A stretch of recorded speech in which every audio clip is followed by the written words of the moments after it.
Constance is a very traditional build. She's a Carvel hull, which is planked predominantly in Larch, which is native to Scotland, and the planking is on a centerline, a backbone of oak from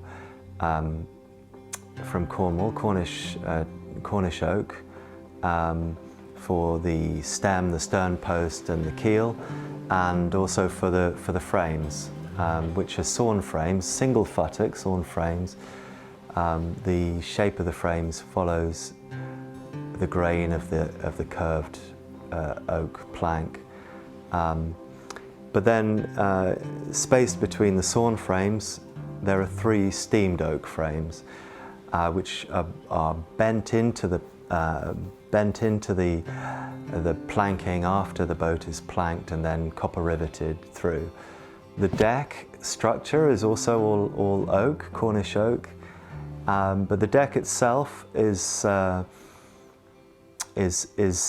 yellow cedar, imported from Canada.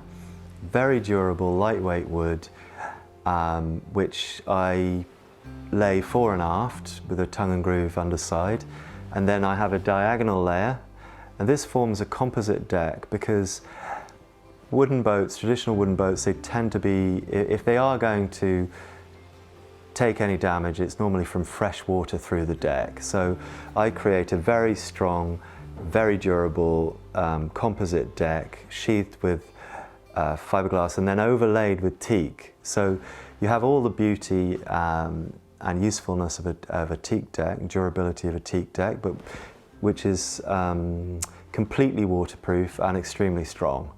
So that's really the only concession to modernity I have in the boat. The rest of it is entirely traditional. The mast and spars are all made from Douglas fir.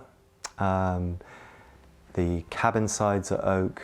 I managed to source some reclaimed teak, some fantastic long 5-inch by 2-inch boards that were the decking of a 1920s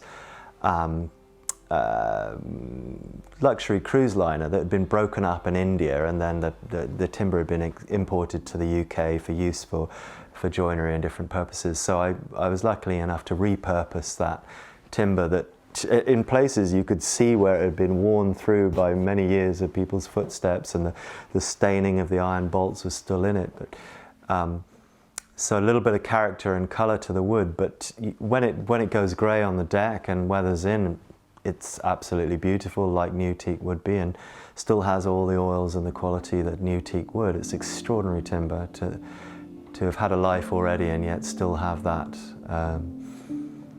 oiliness and stability that is what you require from the decking.